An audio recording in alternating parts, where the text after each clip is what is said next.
안녕하십니까. 여수여고 2학년 학생 여러분 안녕하십니까.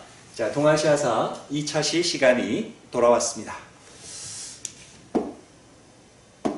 오늘은요, 수업을 하기 전에 선생님이 사자성어 하나를 여러분에게 소개하고 수업을 시작해 보도록 하겠습니다. 자, 선생님이 여러분들에게 소개시켜드릴 사자성어는요, 볼까요? 그렇게 어려운 글자가 아니니까요. 같이 한번 읽어보도록 하겠습니다. 뭐요? 견입니다. 그쵸? 견.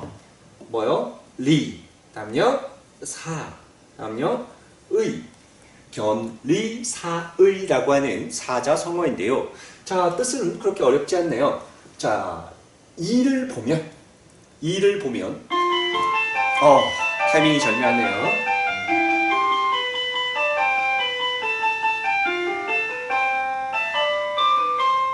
자, 이를 보면 옳음을 생각해야 돼 라는 얘기거든요. 이 말이 무슨 뜻이냐면 나에게 이로움이 있을 때 그 이로움에 대해서만 생각하는 것이 아니라 이로움이 있을 때는 그 이로움이 옳은 것인가 옳지 않은 것인가를 항상 생각해야 해 라는 그러한 얘기입니다. 나한테 옳다고 해서 그 일이 다 옳은 것은 아니지 않습니까? 자, 내게 이롭다고 해서 그것이 다 옳다라고 생각해서는 안 되고 나의 이로움이 누군가에게는 상처와 아픔이 될 수도 있다라는 것을 항상 염두에 두어야 된다는 얘기입니다. 그렇죠? 나에게 때로는 나에게 온 이로움도 의로움을 위해서 포기할 줄 아는 그러한 정의롭고 의로운 우리 여수여고 학생들이 되었으면 좋겠다라는 그런 바람에서 선생님이 사자성어를 소개했는데요. 너무 무겁나요? 자, 하지만 항상 마음속에 가지고 항상 여러분들과 판단을 할 때 여러분들 가치관을 형성할 때 항상 이 사자성어 4자를 좀 기억하시면서 어른으로 성장하면 선생님이 참 좋겠다라는 그런 바람에서 소개했습니다. 자, 다음요. 다음은 저번 시간에 배웠던 내용들을 한번 체크하는 시간입니다. 자, 저번 시간에 배웠던 내용 중에서 형성평가 문제를 한번 보겠습니다. 지도에 가에서 마 지역에 대한 설명으로 옳지 않은 것은 이라고 이야기했습니다. 자, 가 지역은요, 저번 시간에 배웠습니다. 어느 지역일까요? 그렇죠. 자, 몽골 고원 지역입니다. 나 지역은요, 우리나라 북한 지역과 국경을 맞닿고 있는 야오허강이 흐르는 나 지역입니다. 만주 지역이죠. 만주 지역이라고 보시면 되겠습니다. 다 지역은 보니까 우리 남한 지역을 얘기하고요. 라는 일본이네요. 다음에 자, 마 지역은 어딜까요? 베트남이네요. 베트남 지역입니다.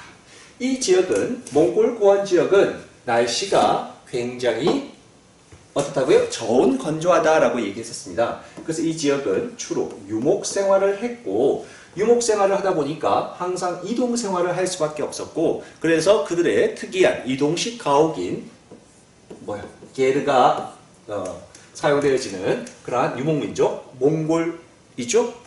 다음에 나 지역은요, 만주 지역인데 이 지역은 논농사는 행해질 수가 없고 밭농사와 목축이 반반 이루어지는 그런 지역이다라고 이야기했었습니다.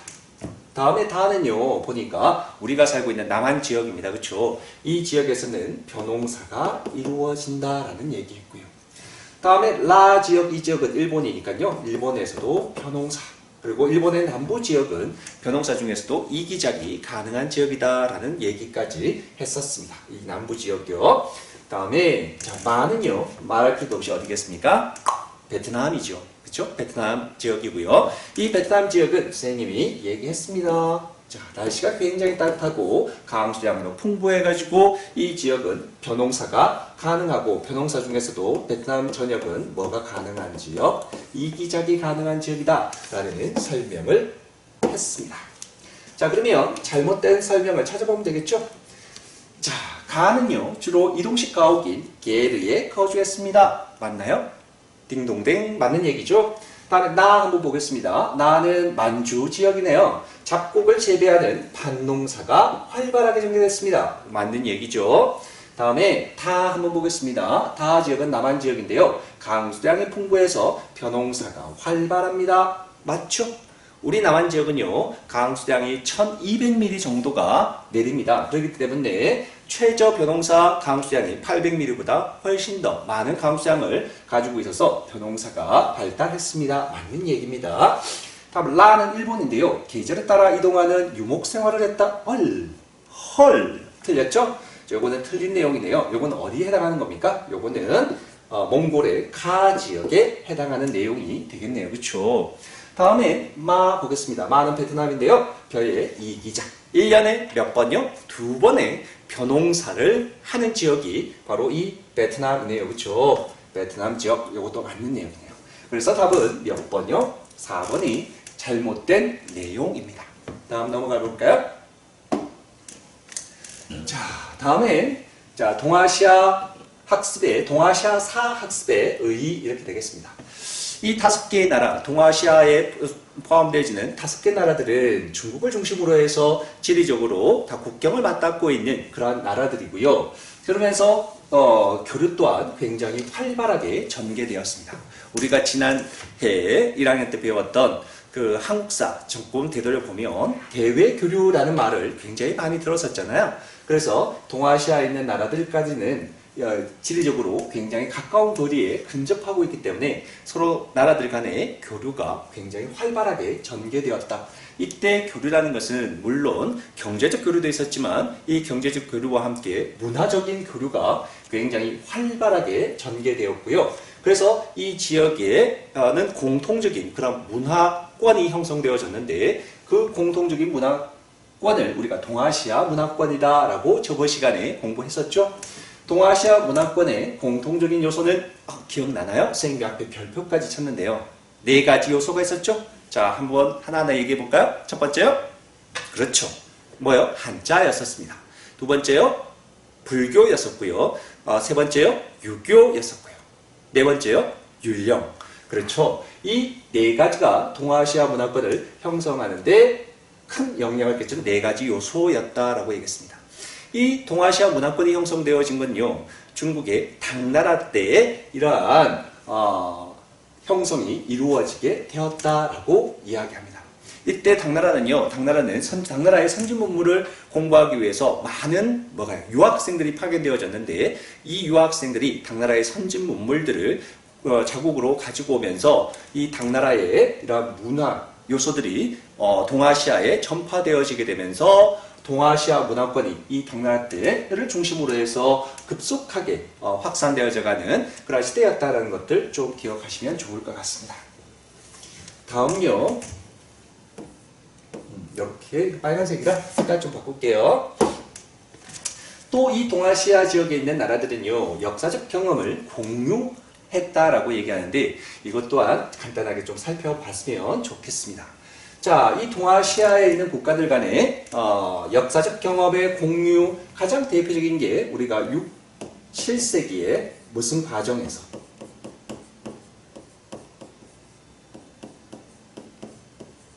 이 전자칠판을 글자를 쓰는데 그렇게 익숙하지가 않아서 글자를 좀 깔끔하게 쓰기가 좀 힘드네요. 자, 6, 7세기의 삼국통일 과정에서 우리가 공부했었잖아요. 굉장히 중요하게 생각했죠. 이 삼국통일의 과정에서 특히 7세기의 대외 교류를 얘기하면서 선생님이 뭐 얘기했습니까? 십자형 외교라는 말을 했었습니다. 그렇죠? 그래서 동서 세력인 당나라와 신라, 다음에 남북 세력이었던 돌궐, 고구려, 백제, 외, 이 나라들 간의 삼국 전쟁이 일어나게 되어졌던 거죠. 그러니까 삼국 통일이 이루어지기 위한 그런 전쟁 과정은요, 나당 전쟁 과정은 단순한 국내전이 아니라 동아시아에 있는 모든 국가들이 참여하게 되는 국제적인 그러한 전쟁이었다는 거. 그것을 지금 얘기하는 거고요.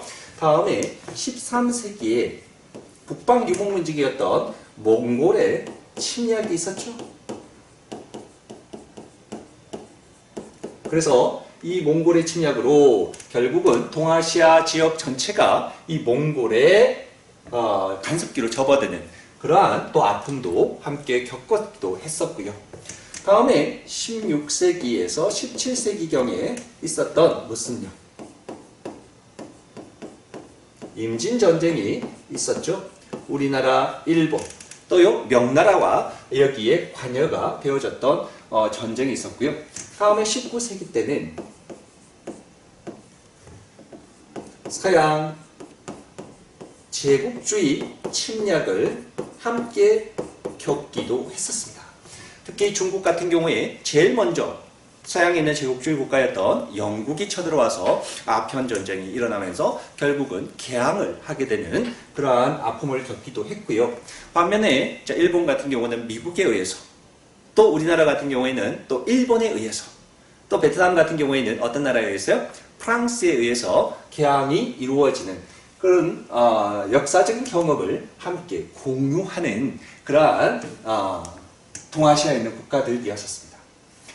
자, 이러한 교류가 활발하고 같은 문화를 가지고 있고 또 역사적 경험도 공유하고 있는 이런 나라들이 지역 공동체를 건설해서 이 지역의 발전을 더욱더 앞당길 수 있는 그러한 굉장히 중요한 시점에 놓여 있다. 그래서 21세기에 가장 주목해야 될 지역이 바로 이 동아시아 지역이다라고 전 세계의 주목을 끌고 있는 가장 가능성이 큰, 그래서 21세기를 이끌어갈 수 있는 가장 가능성이 큰 그러한 지역으로 이 동아시아 지역을 이야기하고 있습니다. 이러한 가능성에 대해서는 어떤 누구도 반대할 수는 없겠죠. 그렇죠? 중국과 우리나라와 일본, 또 거기에 플러스 먼 나라까지 세계에서 가장 젊은 나라인 바로 베트남, 노동력이 가장 풍부한 베트남, 오늘날 가장 핫한 나라이기도 한 베트남까지 여기에 포함되어지니까요. 전 세계 국가들의 이목이 주목되어지는 것은 너무나 당연한 일이 아닌가라는 생각을 합니다. 자, 그런데요. 이런 지역 공동체들은 벌써 많이 만들어져 있죠. 그렇죠? 우리가 알고 있는 북미 자유무역협정, 우리가 흔히 뭐라고 부르는요? 나프타라고 부르는 북미 자유무역협정이 벌써 이루어져 있고요. 다음에 아시아태평양 경제협력체라고 하는 에이펙도 있고요. 또 가장 대표적인 이 지역 공동체가 유럽 지역에 형성되고 있는 EU라고 하는 그런 경제 공동체가 있지 않습니까? 그런데 우리의 이 동아시아에 있는 이 지역에서는 지역 공동체 건설에 어려움이 있는 거죠. 바로 그 어려움 중에서 가장 많은 걸림돌이 되고 있는 각 국가 간의 그러한 걸림돌이 해결되지 않는 역사가 아직도 남아있어서 이런 역사들이 빨리빨리 정리가 되어지고 그러면 서로 간에 어떤 실마리를 찾을 수 있지 않을까 싶습니다. 우리나라와 중국과의 관계에서는 또 요즘에 여러분들 많은 문제가 되고 있는 동북 공정의 문제, 다음에 또 일본과는 또 식민 통치에 대한 그러한 문제들, 다음에 또 우리가 또 일본과 또 지금 풀지 못하고 있는 문제 중에 하나가 또 독도 문제잖아요. 그런 문제들이 아직까지 국가 간에 굉장히 큰 아픔으로 자리매김하고 있는 겁니다.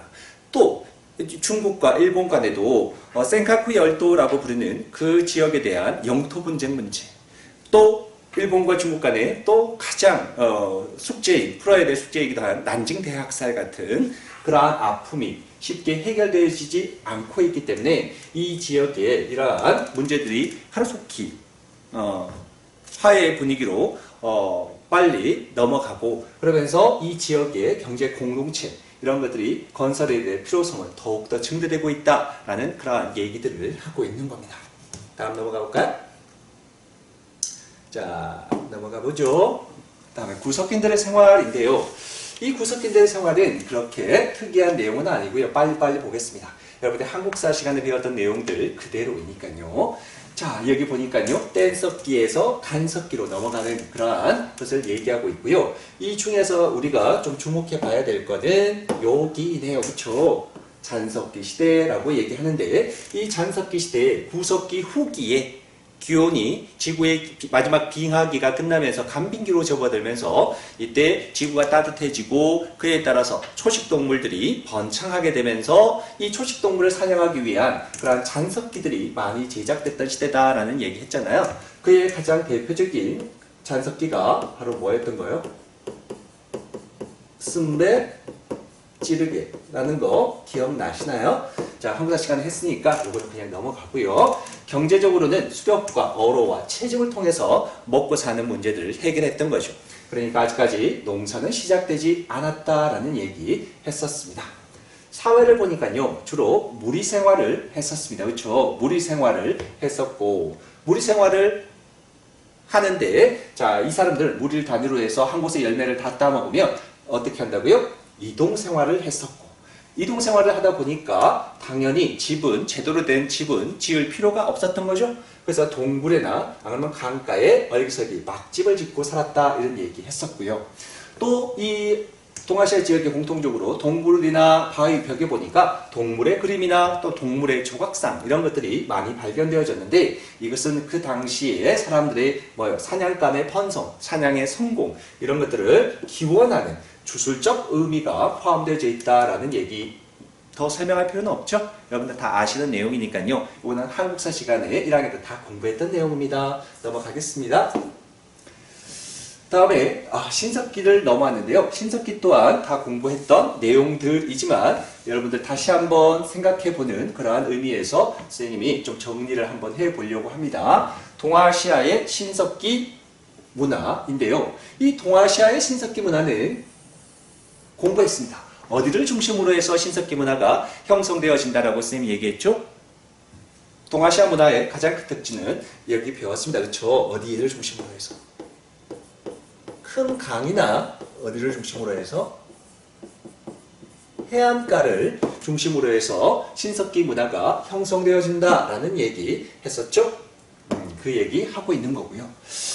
자, 그러니까 우리가 생각나네요. 중국의 가장 큰 대표적인 두 강이 있었잖아요. 세 개 강까지 있었죠? 그 강 뭐였습니까? 제일 위에부터 야오허강, 다음요? 무슨 강이요? 황허강, 다음요? 양쯔강 있었잖아요. 그래서 중국의 신석기 문화는 이러한 큰 세 개의 강을 중심으로 해서 신석기 문화가 형성되어진다, 이런 얘기죠. 우리나라도 예외는 아니죠. 우리나라 또한 여러분 기억납니까? 빗살무늬 토기 공부했잖아요. 빗살무늬 토기가 이렇게 밑이 뾰족한 이유는 뭐 때문에요? 강가에 모래가 많은 지역에 푹푹 꽂았을 수 있기 때문이다, 이런 얘기 선생님이 얘기했었는데요. 자, 동아시아 지역의 신석기 문화는 큰 강이나 해안가를 중심으로 해서 형성이 되어졌다라는 얘기를 하고 있고요.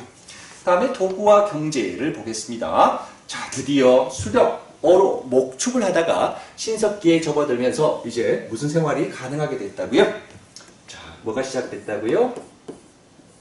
농경과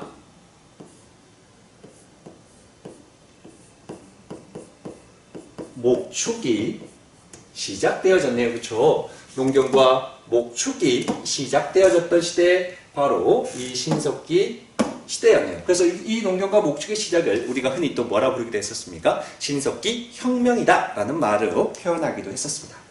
다음에 신석기 때 사람들은 직조기술이 발달되었다. 이 말은 뭐 했다는 얘기죠? 천을 짜서 옷을 해 입었다. 또 그물을 짜서 고기를 잡았다. 이런 얘기들을 하고 있는 거죠. 그렇죠? 자, 이 직조기술을 신석기 사람들이 이용하고 있었다는 것을, 알고 있었다는 것을 보여주는 대표적인 유물이 뭐였습니까? 가락바퀴, 기억나나요? 실 뽑는 기계죠? 가락바퀴와 뭐 있었습니까? 뼈바늘, 이런 유물들이 발견되어지는 것을 보니까 신석기 때는 옷을 짜서 해 입었다라는 것을 알 수 있고요. 당연히 신석기 때는 무슨 석기를? 간석기가 아닌, 뗀석기가 아닌 간석기를 사용했을 것이고, 더 말할 필요도 없죠? 다음에 이때 당시에 농사를 지으니까요, 한꺼번에 이 가을에 추수하면 이것을 한꺼번에 다 먹을 수 없으니까 뭐 했다고요? 곡식을 저장해야 되는, 그리고 조리하는 그러한 용도로서 최초로 뭐가 사용되기 시작했다는 거야? 토기가 사용되어졌다는 거. 토기가 사용됐다. 이거는 뭐? 곡식에 뭐 하기 위해서? 저장과 조리의 목적으로 토기가 사용되어졌다. 우리나라의 신석기 때 가장 대표적인 토기가 있었잖아요. 빗살무늬 토기라는 토기가 있었던 거와 같다. 이렇게 생각하시면 될 것 같네요. 다음에 자, 사회를 보니까요. 이때는요. 무슨 사회요? 같은 혈연 관계에 있는 시족 단위로 모여서 살았던 시족 사회였구나 라는 것을 알 수 있습니다. 그렇다고 해서 아직까지도 어떤 사회요? 구석기와 같이 아직까지 계급이나 사유재산 이런 것들은 발달되지 않았습니다. 생기지 않았기 때문에 모든 사람이 어떤 사회요? 평등한 사회였을 거야 라고 이야기하고 있습니다. 다음에 농사를 짓다 보니까 더 이상 열매를 따먹기 위해서 옮겨 다니면서 살 이유가 없죠. 그래서 신석기 때는 한 곳에 뭐가 가능한 정착 생활이 가능한 지역이었고요. 가능한 때였고요. 자, 반면에 구석기 때는 동굴에 벽에다가 동물의 그림을 새기거나 이런 것들로 인해서 사냥감을 꼭 잡게 해주세요라고 누군가에게 기원하는 그런 아주 원시적인 그러한 기초적인 그러한 주술적인 그러한 신앙이 있었다면 신석기 시대가 되면서 좀 더 발달된 그런 원시 신앙들이 나타나는데요. 이런 원시 신앙은 오늘날까지도 이어지고 있다라고 이야기하고 있습니다. 대표적인 게요. 바로 어떤 겁니까? 특정한 동물을 숭배하는 무슨 미즘? 토테미즘. 다음에 자연물을 숭배하는 애니미즘. 다음에 주술사의 존재를 인정하는 뭐요? 샤머니즘. 이러한 원시 신앙들이 등장하게 되는 것도 다 언제요? 신석기 시대이다 라고 이야기하고 있습니다. 자, 오늘은 여기까지 수업을 하도록 하겠습니다.